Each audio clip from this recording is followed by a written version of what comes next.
Arch Advocate podcast for Tuesday. Welcome back.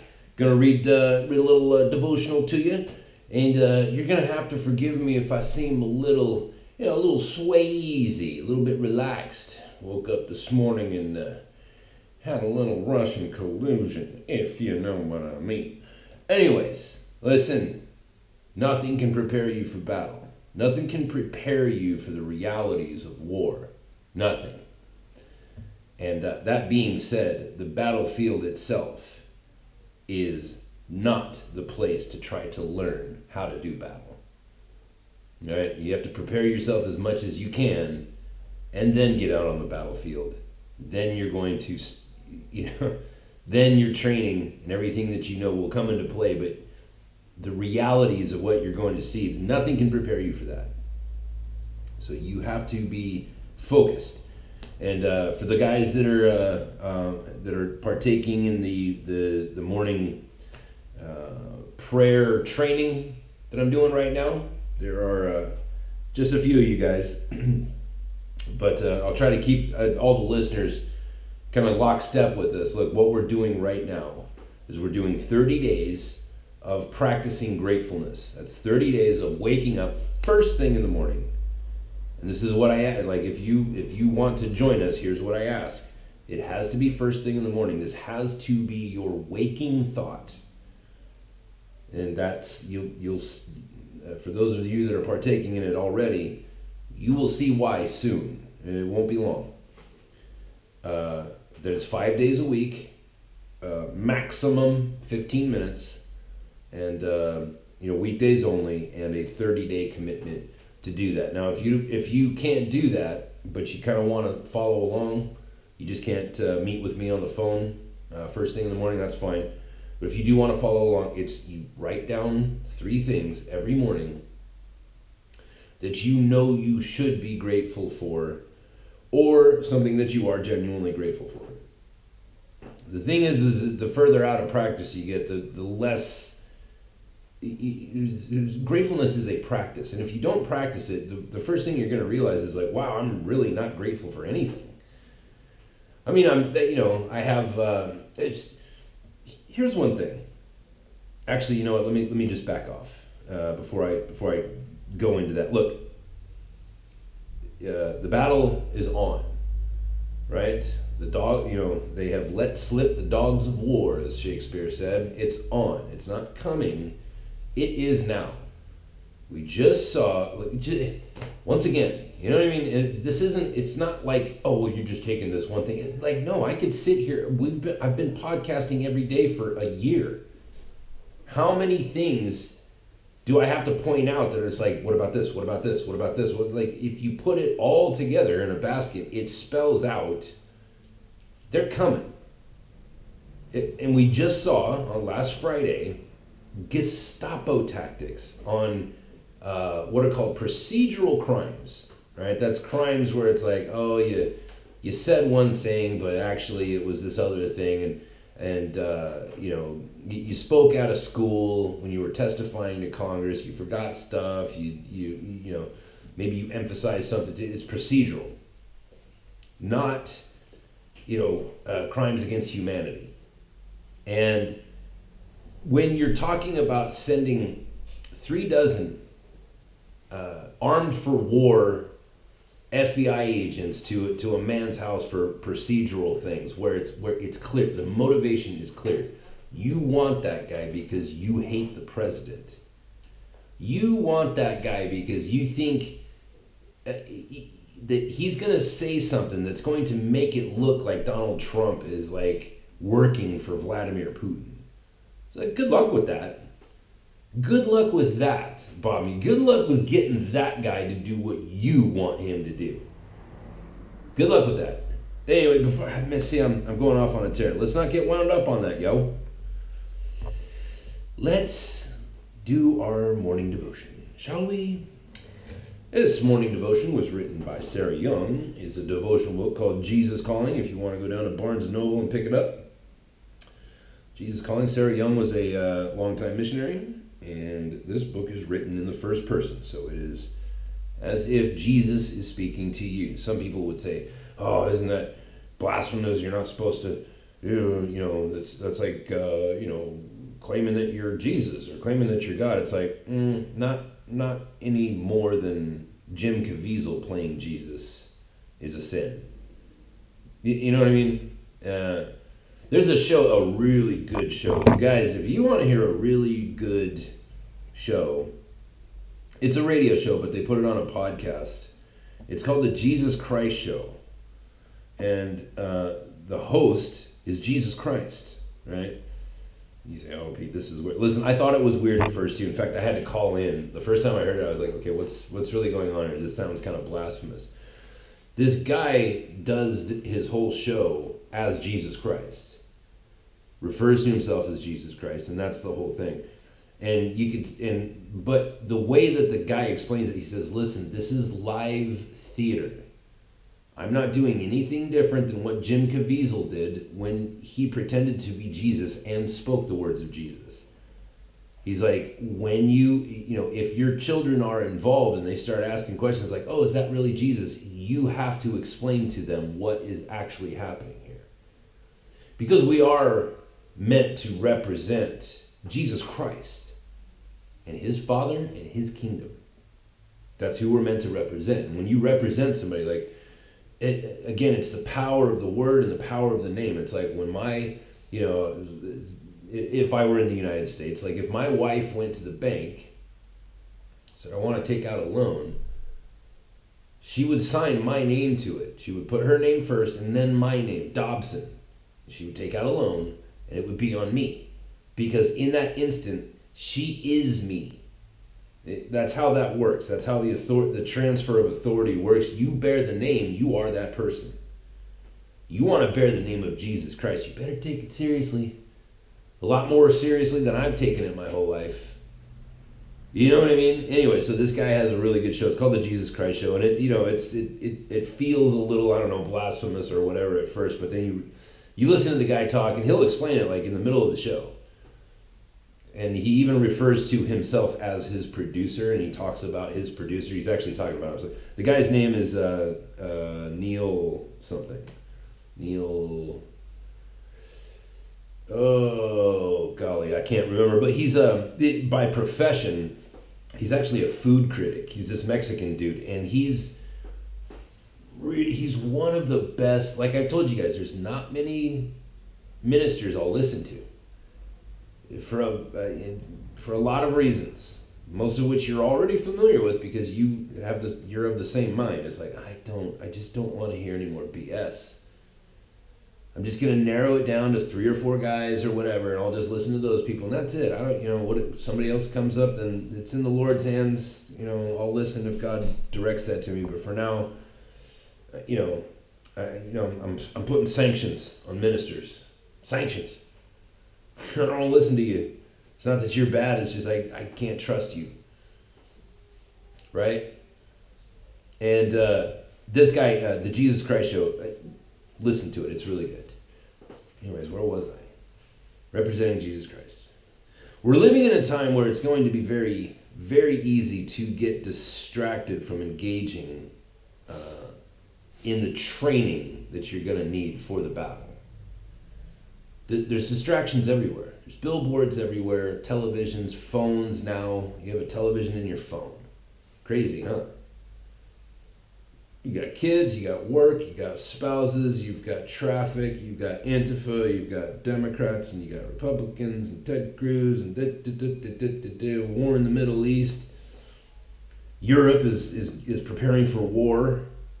The EU is right now preparing for war. It's like, why are you preparing for war? There's only one reason to prepare for war, people. There's only one reason to prepare for war. That's only going to end one way, all right?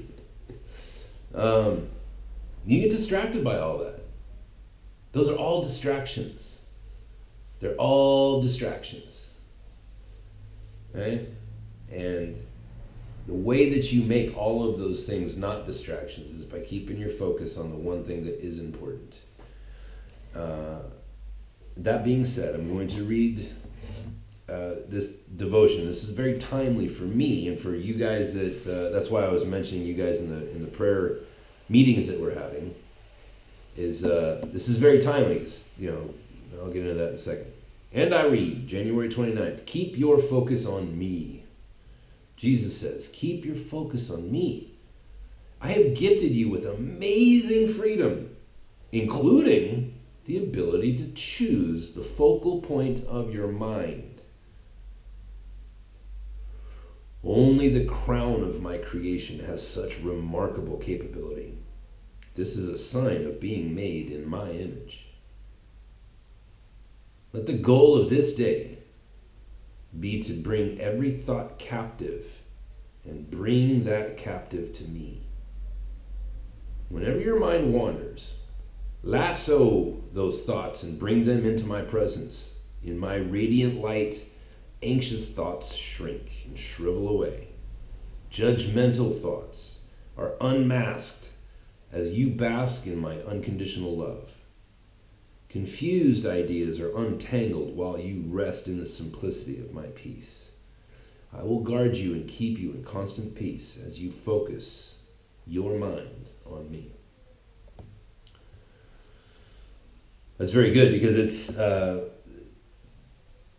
you have to be singular in your focus. Just like shooting an arrow from a bow. The moment that you release that arrow, there is a number of things going on. There is a number of things that you're focusing on all at once, right? That's what a laser beam is, right? It's focused light. It's a lot of different kinds of radiation brought together and focused. It's a lot of different things put together and focused. That's what a laser is. When you release that arrow, you're concentrating exclusively on your breathing. And at the same time, you are concentrating exclusively on your posture. And at the same time, you are concentrating exclusively on the feel of that bow in your left hand if you're right-handed. And at the same time, you're focused exclusively on the feeling of that string with the arrow between your fingers in your right hand. And at the same time, you are focused exclusively on that target. There's a bunch of different things that you're thinking about exclusively at the same time. Well, what do you mean? Well, I guess that would mean that wouldn't be exclusive. Yeah, you would think. But anybody who practices archery or practices shooting pool or even practices, riflemanship, whatever, knows exactly what I'm talking about.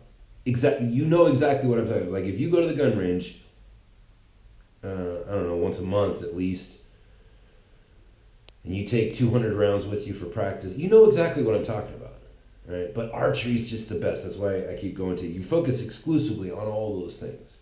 Yes, of course, you've got, the FBI raid on Roger Stone, and you're looking at all of the inconsistencies in that, right? That is happening. That did happen. Hillary Clinton, beyond any shadow of a doubt, violated the Espionage Act. She broke the law. There's no doubt in anybody's mind, and yet she's not been arrested. That's not a procedural crime, by the way. That's not talking out of your butt in front of Congress. That's treason. And nothing, okay. Right? There's all these different things that are looking to distract you. It's like, no. One thing. You need to focus on one thing. You need to be able to see all of this through Almighty God's perspective. Just like in those stories of old. You go back and you read those New Testament stories of when Jonathan, who was David's friend, David's best friend, he was under attack one day, and the only people he had there were these enemies that were coming down, I think Jonathan, forgive me for butchering the story, but he was like with his army, or with his dad's army, or something like that. Because I think Saul was still king. They said, no, we're not going to fight. And Jonathan was like, well, listen, either the Lord is with us or against us. And if the Lord's against us, we're going to die anyways. But if the Lord's for us, it doesn't matter how many people we have. It doesn't. The fact that we're disgustingly outnumbered here does not matter. If the Lord is for us, then we're going to win. And if the Lord is against us, we are going to lose. And we don't know which one is true. But here, watch this. And he grabs his servant, right? You know, because he was the prince of Israel. He grabs his servant and says, listen, here's the thing. We'll go up and we'll say, hey, you know, I've come here to fight you by myself, and I'm going to kill all you people. And if they come running down to us, we'll know that the Lord is against us. But if they laugh and say, well, come up here and fight us, then we'll know the Lord is for us, right? So they do that. And then I don't remember how the story ends, but it's like, look, it's binary. Like, either God is with you or he's against you. If he's against you, you're going to die. If he's with you, you're going to live. You know? So, like that. And you like, just the purity of that story, it's like, that's laser focus. I'm sure it was scary as heck. You know? I'm sure it was very frightening for Jonathan, but he knew the truth. And it's like, well, of course God is with me. We're his people. Of course he's with me. He's a father. He's our father. Our father. Not their father. Ours. You know? Which is a whole other conversation. But looking around, there's a lot of things that are trying to distract you. And again, it's like that saying goes, like, if you don't read a newspaper, then you're uninformed. If you do read a newspaper, you're misinformed, right? It's like, there's a conundrum in this where it's like, look, it's like trying to take your eyes away from a train wreck. It's like, man, I can't take my eyes away from this. I'm witnessing a train wreck, and it's there's a lot going on. I have to look at it, even though there's people, you know, being hurt and trains crashing and loss of property and all this other. I can't look away. There's something in us that is drawn to that, right? And this is the thing, like, you can't look away. You know, you can't. You cannot volunteer for ignorance. You know, like, it's all right to be ignorant of things, just as long as you don't volunteer for it. Right? I am ignorant of astrophysics. You know, like, I'm pretty good at math, but man, there's so many levels of mathematics, different styles of mathematics that I know nothing about. I'm ignorant. And I will remain so for the rest of my life, probably. Unless something comes into my, you know, comes across my path that says, oh, okay, well, you have to learn the, you know, atomic math. I can't imagine what those circumstances would be, but, you know, whatever. There's a lot of things that I am willfully ignorant on, because it's just like, well, I don't have space in my brain for that.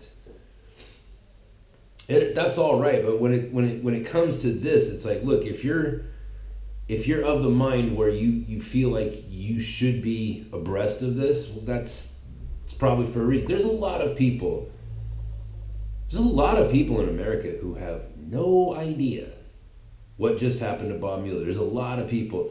There were kids that I grew up with, whose parents were wealthy, and they didn't have televisions. They were just like, nah, I don't want that in my house. I just want to read books, educate myself, and have a good life. I don't want to turn on the TV and have bad stuff put into my brain. And I think there is a profound wisdom to that.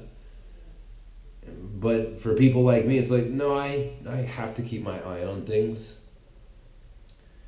I have to keep my eye on things because I want to see it coming. You know, now that I'm a lover of history, the natural progression from that is like, okay, what's going on today that mirrors what has always happened throughout all of history? And then I start trying to solve the puzzle. And if you're like that, then, like, just see what's happening. see it, but don't let your heart be troubled. As Sean Hannity said once, actually he's quoting the Bible, but don't let your heart be troubled. Let not your heart be troubled. Don't do that. Don't be troubled. The Lord is with us. The Lord is with us. He is our Father who art in heaven. He's our Father. Their father is the other guy, the loser, the guy who's always getting his butt kicked in every single passage of Scripture that he's mentioned in, every single time. He's a loser. He can't win. He's not designed for winning, right? We are designed for winning. We are made in the image of God, and that where that image comes in is like the sovereignty that you have. You have been granted. Now, again, there's a lot of people like, listen, I've lost listeners over this issue. Trust me. I've had people write to me. It's like, oh, how can you say like only God is sovereign? It's like, okay, are you going by like the Oxford definition of sovereign? You know that the Queen of England is referred to as the sovereign, right? I mean, you're aware of that, right? You are aware that there is laws on our books regarding the children of whoever the president of the United States is, and it's against the law to threaten them. And the language there says the family of the sovereign. The president of the United States is referred to as the sovereign. So when I say you have been granted sovereignty, and that is one of the main pieces of like what the being made in the image of God is, and you have a problem with that, I would ask you, when I say sovereign, what do you hear? How are you interpreting this that's making you so upset? Sovereign means final say, absolute authority, right? God has granted you the final say. You can do whatever you want. You can do whatever you want. Be a Christian. Don't be a Christian. Go be an atheist. Go listen to Sam Harris and Bill Nye, the science guy. Go listen to Richard Dawkins write his books about science. And get more fame, more money for how much he hates God. The irony in that, it's like, okay, so you're a professional atheist. Your profession, like what you actually get paid checks for science. And you're an atheist, and you believe in evolution, and yet the only reason that I know your name is because you write books about God? Yet, am I the only one who sees the irony in this? I feel like I'm crazy. Sovereignty. You have the ability to place your focus wherever you want it. And God, by way of design and promise, cannot take that away from you. He cannot usurp that. By way of his design and his promise. God cannot lie. Right? He will never take away. If he took away your sovereignty, your right to make decisions for yourself, the entire human experiment would be over. Right? Yes, there are things God cannot do. He cannot tell a lie. He cannot break a promise. There's a lot of things he can't do. God cannot create another God more powerful than himself. You know what I mean? Like that's you see what I'm saying? Like the loop of that. You have sovereignty. You have the ability to place your focus where you want. And here's Jesus, and today, and the timing of this devotion is so impactful. Keep your focus on me. I've given you this amazing freedom that includes the ability to choose the focal point of your mind. You're the only creation that has that. I was telling my wife this morning, like, animals don't have that. When a bear eats you, it's not because he's mad at you. A bear eats you because he has to. I was telling my wife, I was like, yeah, there's this place in America. It's called Yellowstone National Park. It's huge.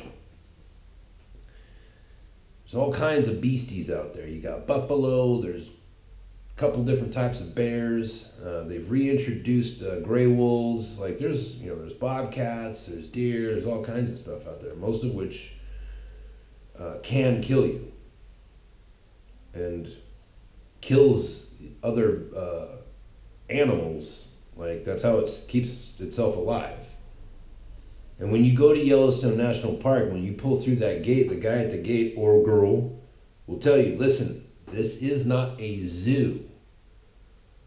And just because it's called a park, it's not a park like with slides and swings and seesaws and those turny things and all that stuff.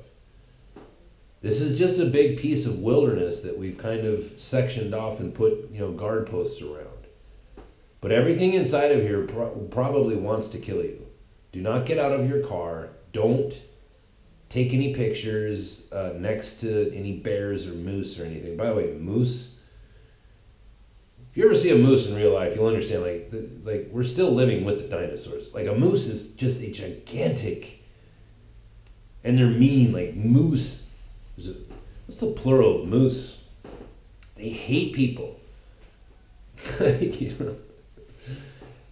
But every year, every so often, somebody from China, they'll get out of their car because they see a bear and they think, oh, it's Yogi Bear, and oh, this is a park, this is a zoo, whatever.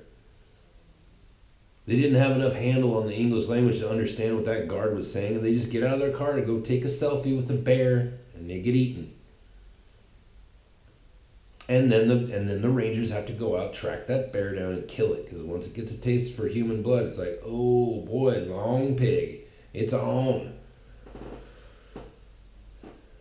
But the bear, you know what I mean? Like, we are the only animal. Shouldn't have said that, I'm sorry. We're the only creation that has that ability to do that. To choose. Choose what we believe. Choose where our focus is going to be. We're the only thing like that. There's nothing. What about how smart dolphins are? You have no proof, sir. So you keep your focus on what's important, because the thing is by doing this now, you begin to train. You have to begin to train. Think about, okay, we used to have this guy, his name was Stober. Okay, do you guys remember watching Full Metal Jacket? And remember what Private Pile was? Vincent D'Onofrio, one of the greatest actor who ever lived. Vincent D'Onofrio, Private Pile. And you remember what Arlie Remy used to call him in that movie? Disgusting fat body. Well, guess what? That's true. That's when you're in recruit training. We still have a private joker in my platoon. His name was Chris Martinez, good friend of mine, hilarious. And then you've got Private Pile. There's always one, or we call him Private Rock, right? We have somebody who's dumb as a rock, and we have Private Fat Body. Private Fat Body was a guy named Stober. Now think about that, man. Have you ever heard a better fat guy name than Stober? It just sounds fat. He was a fat body. I mean, he wasn't by the time we graduated. And by the way, he did graduate. Right? Like, he didn't have it in his body, but he sure had it in his soul. Of course, his body followed along, and he was in shape by the end of that third month. But why was I telling you? Oh, yeah, so Stober, I don't know why I started telling you that story. We were on at the middle of the second month. You do this long forced march with an 80-pound pack on your back and boots and all this other stuff, and you do this. You climb this mountain called the Grim Reaper, and it's really bad. And I just remember Stober, man, he was still, he had lost a lot of weight, but he was still pretty fat, in second phase. And I remember him, all of us were just dying going up this mountain. And I remember, Stober just got pissed at one point, and he broke ranks, and he just marched up that mountain like a boss. He got in trouble for it. He got yelled at for it. But he was just sick of being on that mountain with all that fat on him. So he's just like, you know what? Screw this. I'm going to the top. You can yell at me and get bent and all that stuff that happens when you get in trouble. I'm not climbing this mountain anymore. I remember watching, he just tore right past me. And everybody else, this fat guy, he got to the top of that mountain like a boss. I don't know why I was telling you that story. What I was going to say is like, you can prepare for, here's what it was. The battlefield is not the place to learn, right? If you don't know anything, if you don't know the strength that Stober found that day, this supernatural strength that you have, because that's what Marine Corps recruit training teaches you. It teaches you, dude, you've got all kinds of powers that you had no idea that you had, strengths that you didn't even know were there. And all of life teaches you that, right? But if you don't know that you have those things and you don't know how to access those things, the battlefield is the wrong place to learn. There's people out there that are like, yeah, you know what, I'm going to get around it. You know, when this war finally pops off, I'm really going to get serious about prayer. I can assure you, you will not. You will fold under the fright.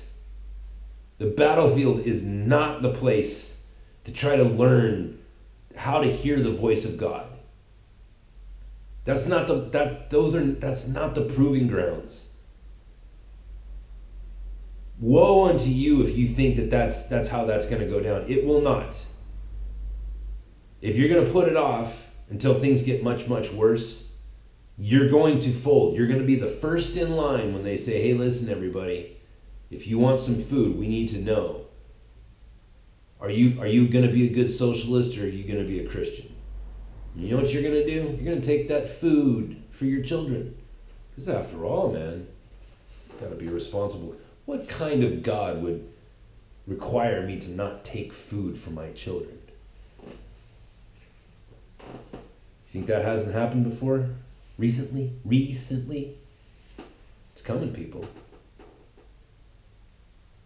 If you don't know how to communicate with God, if you don't know how to ask for food and water and receive it, the battleground is not, you are not going to learn on the battleground. You must prepare. You have to get ready as much as you can, and still yet nothing can prepare you for the realities of battle. But certainly the battlefield cannot prepare you for the realities of battle. If you have nothing, if you have zero, you have no idea that you have supernatural traits about you, supernatural abilities, God-given abilities, and you have access to God. If you don't know that, the battlefield is not going to be the place where you're going to learn it. Learn it now. Use your focus. And you get to decide what you want to focus on. If you say, oh, I just can't bear to say the words, I don't believe in evolution, even though there's not a single working evolutionary theory right now, and plus it's been scientifically proven that something cannot come from nothing and all this other, I just can't bear it. I can't bear to be ridiculed by my friends. Okay, Christianity ain't for you. See ya. Leave. Right? But if your focus is on the Father, it's like, yeah, I don't care what those people think. Like, they're not going to stand before the Lord on my behalf on that fateful day. And I'm not going to stand on their behalf. Judgment Day is going to be a one-on-one conversation, and the topic is going to be you. Right? And it's not going to be a comfortable conversation, by the way, no matter who you are. Billy Graham. Paul, St. Paul, St. Peter, all those guys, not a comfortable conversation.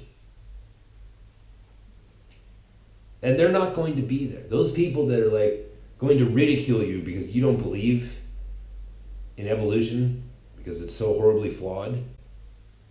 It's like, well, you don't pay my bills. Like, I don't care. There's nothing, you don't have anything to offer me. That's one thing I don't understand. Like, people are so afraid.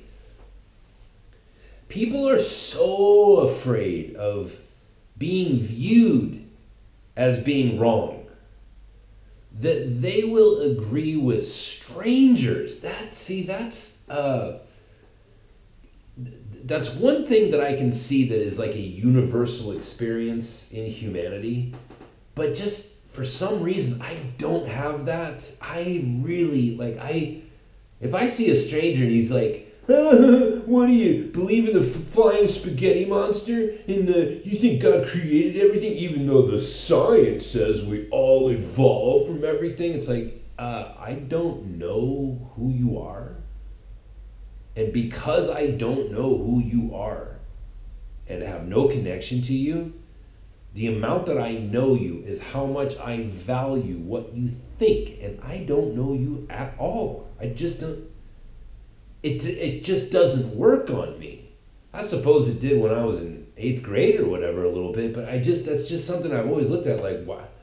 It's baffling to me that you think I would care what you think. I was talking to Liberal Sam the other day, and I've told him over the last 2 years, I don't know, 20 times, no, I don't believe in man-made devastating climate change.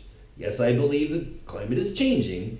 Yes, I believe that everything affects everything. And so because mankind is here, ipso facto, everything, of course it affects the environment because everything affects everything. But do I believe that Ra, the god of the sun, is going to punish all of mankind for their CO2 emissions and melt the ice caps and drown everybody on the coasts? No, I don't. Oh, and easily 20 times I've made that abundantly clear to him. No, I don't. And the reason why I don't is because of your priests, of this religion of yours, this sun god worship of yours. Your priests are Al Gore and Leonardo DiCaprio. Al Gore has made $1 billion. $1 billion. By the way, $1 billion is an unspendable amount of money. You can't spend it. If you were given $1 billion at the age of 1 year old and lived your statistical 72 years, you could not spend $1 billion on stuff. Of course, you could buy a $1 billion business or whatever. But you know what I mean? It's an unspendable amount of money. He has $1 billion from preaching the religion of catastrophic man-made climate change. You don't see, it's like, okay, do you not see anything fishy here? Nothing stands out to you here. You have no problem with any of these factors. Nope. They'll say, nope, nope, nope. I mean, somebody's got to do it. Okay, you don't have any problem with the fact that he has a whole bunch of homes, and each one of those homes uses something like 15 times the amount of electricity as the average American. Like, he uses an ungodly amount of electricity. Then he gets on his big private jet and flies private all over the world preaching this message. You don't find anything fishy with that. Nothing. Okay, all right. Leonardo DiCaprio, same thing. Like, here's this guy who was molested as a kid, has no education whatsoever, right? He's not a scientist, Leonardo. Great actor, just a great. You know what? I used to hate on Leonardo because he's so good looking, rich, and all the girls wanted to be with him and all that. So I used to hate on him. Fact is, man, you watch a Leonardo DiCaprio movie, you're gonna see some good acting now. Good acting.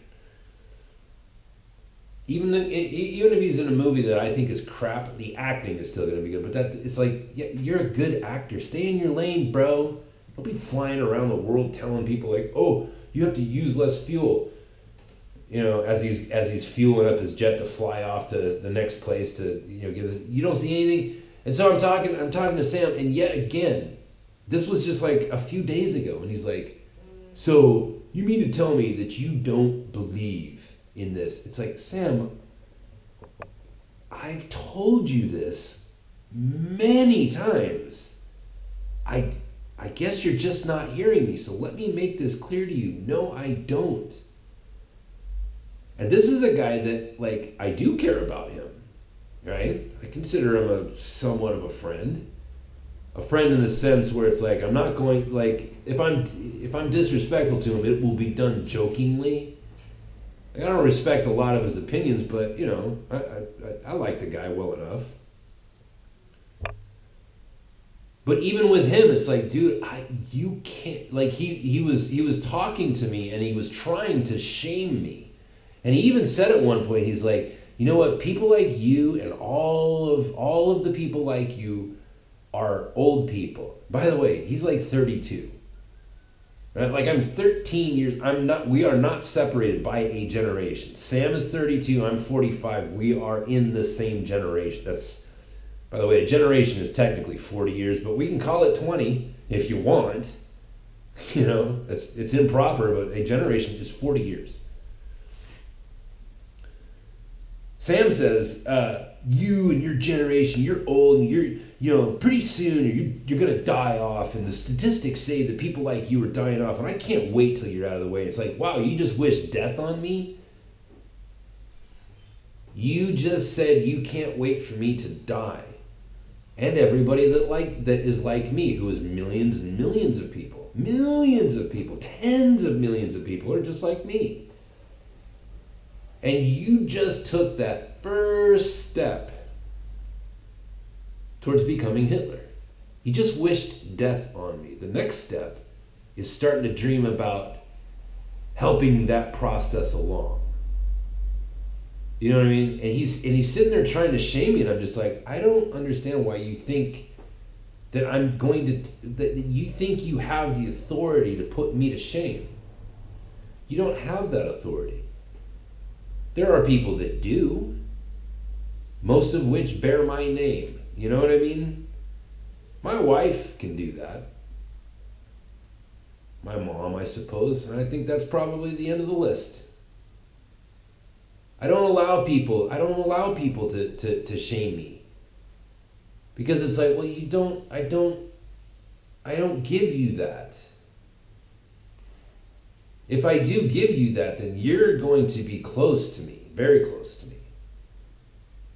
Not like, oh, we talk every once in a while on Facebook, close, but I mean close. Like, you come to my house, eat my food, hang out with my family, sing songs and worship to the God that I serve with me, that kind of thing.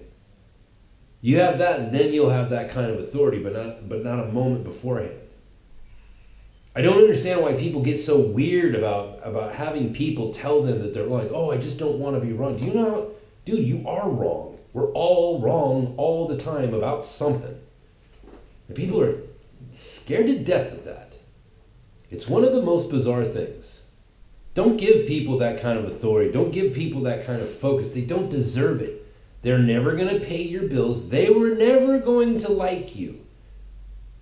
If the only reason somebody likes you is because you agree with them, then you are a friend of a narcissist. And you know what that makes you?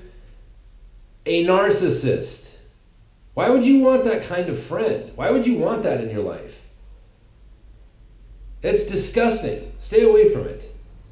Stay away from that stuff and focus. It is in your power to do that. And it is a God-given power, and it just so happens that it is this thing, and a number of other things, but this thing, your ability to choose what you focus on, is a verification of your likeness to your Creator. Focus. Focus on prayer. Focus on learning how to pray. Focus on learning how to ask to hear the voice of God. To begin training, to have God begin training you how to hear His voice. And it is training. If you don't believe me, you go read the Gospels and go read the very end and realize that that is a 3-year period of time. Those 12 men walked with God in the flesh for 3 years and they still didn't get it. You and I mean, there's a lot of people that are like, oh, I wish I could have walked with Jesus. And technically, we have it easier. And that's according to the words of Jesus when He said, I'm going to send my Holy Spirit. And trust me, this is going to be better for you. It's way better for you. Right? That's kind of what He meant. But listen, Those 12 dudes, they got to walk with God for 3 years. God in the flesh for 3 years, and still didn't get it. They still didn't get it. They still were not all the way fully trained. Let that sink in. That's a harsh, that's a horrific, horrifying concept to think about. It takes a long time. It takes years of training. And you never master it, just like archery. You never fully master it. And here's one thing that I wanted to point out. This is what I'm getting at is focus on learning how to hear. You need it. That's one thing, and one of the easiest ways is why I'm teaching right now on the practice of gratefulness, because it's like a shoehorn. It's one of the easiest ways to, after 30 days I can say, okay, now when this happens and this happens and this happens that you've seen over the last month, that's the voice of God. And if you focus on that, it will become louder and get clearer. But you need to learn how to hear the voice of God. And here's read it for yourself. Isaiah 55 in the King James. Hold on one second. It starts off ho, H-O. In the King James it says ho, and that's like that would be like a cry out to the whole ho. Everybody, listen to me. Everyone that thirsts, come to the waters, and he that has no money, come and buy and eat. Buy wine, buy milk without money and without price. And why do you spend money for that which is not bread? And you labor for those things that do not satisfy. Hearken. Right? Hearken is not another word for listen. It's very similar, but hearken means to respond to what you heard. Hearken diligently to me, and eat that which is good, and let your soul delight in its fatness. Incline your ear, and come to me. Hear, your soul shall live, and I will make an everlasting covenant with you, even the sure mercies of David. Incline your ear, listen, and incline your ear. Jesus was asked one time, what's the greatest commandment? What's the first? He says the first and greatest commandment is this. And he recited what's called the Shema, or Shema. Shema Israel, Hashem Elokeinu, Hashem Echad. The first, and Shema means... It means hear, but it means to listen intently and not pay attention to anything else but what you're hearing. It's like a supernatural hearing. Like if you ever, if you ever heard of like a really good speech and you were just really zoned in on what the dude was saying, you're just like, whoa, that's hear. And the first and greatest commandment is this. And the first word out of Jesus' mouth is, hear, O Israel. The Lord our God is one Lord. The first and greatest commandment is this, hear, O Israel. Your commandment, the first and greatest commandment is this. Hear him. It fixes everything. It fixes everything. Hear him. Focus on it. Don't worry that you're not good at it. Nobody's mastered it. There's a lot of work to be done. Don't be afraid of the work. It takes a long time. Those 12 disciples, then the later became 11 disciples, and then they voted another guy in, and it was 12 again. Those guys walked with Jesus for 3 years and still didn't get it. All right? Take hope in that. Take hope in that. It's like, no, it takes a long time.